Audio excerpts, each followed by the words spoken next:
Olá, vamos continuar estudando a carta de Paulo aos Romanos no capítulo 6. Então Paulo diz assim: E daí? Pecamos porque não estamos mais debaixo da lei, mas sob a graça? De modo algum. Não sabeis que, oferecendo-vos a alguém como escravos para obedecer, vos tornais escravos daquele a quem obedeceis? Seja do pecado que leva à morte, seja da obediência que conduz à justiça? É uma pergunta.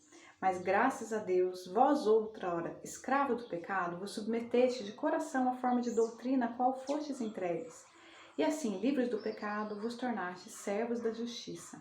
Emprego uma linguagem humana em consideração da vossa fragilidade. A gente está falando de um tempo em que a servidão e a escravidão era parte cotidiana, né? A gente conhece alguns casos, mas sempre bastante no caráter de exceção e que causava bastante estranhamento, de pessoas que não tinham escravos ou que tinha dinheiro, tinha escravo, mas libertava os seus escravos. Isso sempre existiu, né, nas histórias das sociedades, das culturas, enfim. Mas é muito natural ter escravo naquele momento, é comum. Então, ele usa essa linguagem, que é uma linguagem fácil das pessoas entenderem. Quando alguém é escravo de alguém, esta pessoa que é escrava, ela precisa obedecer. Se ela não obedece, ela vai ser castigada ou vai até morrer, né? E aqui ele faz, então, como ele faz muito no texto, ele faz comparações, ele traz metáforas, né? Assim como Jesus trouxe parábolas, para que pela imagem a gente fixe melhor a mensagem. Não é à toa que Jesus usa parábolas, não é à toa que Paulo fala de tanta forma metafórica. A gente pode até pensar, né? Existem alguns pesquisadores que fazem essa aposta.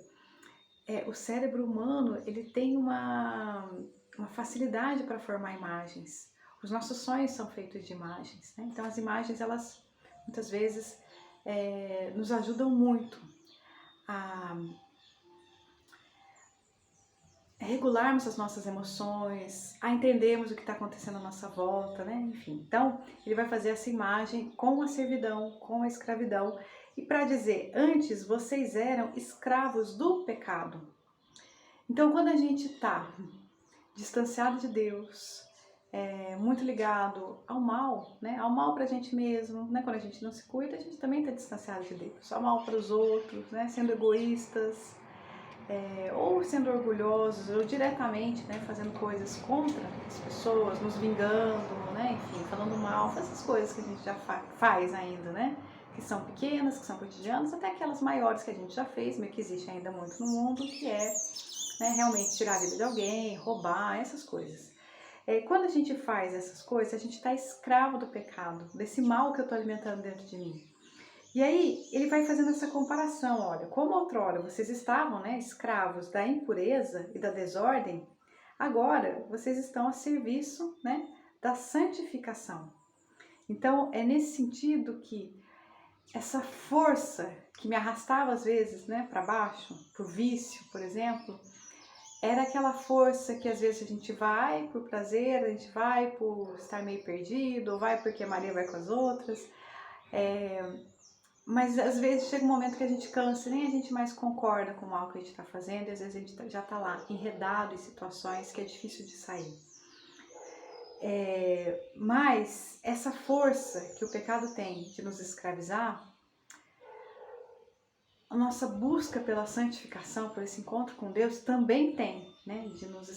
Não é essa palavra escravizar, porque justamente agora sim a gente vai falar de liberdade, né?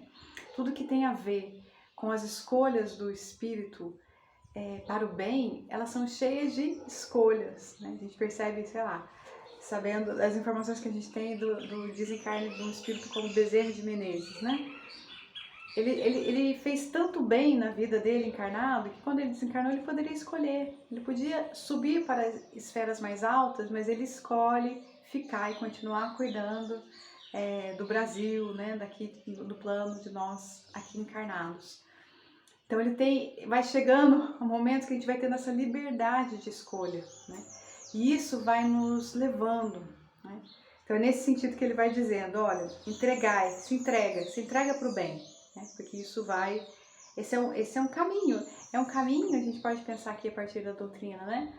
É um caminho irresistível. A evolução é um caminho irresistível. Eu posso resistir por um tempo, depois vai chegar um momento que eu vou ser arrastado, né? Não vai ter jeito.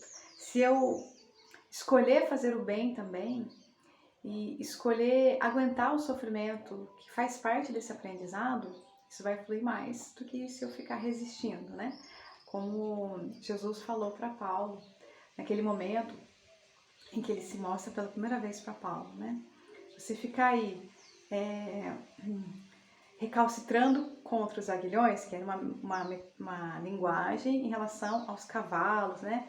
Aquele uso, né, que serve para dominar o cavalo. Se você fica ali resistindo, você vai cada vez mais se ferir, né?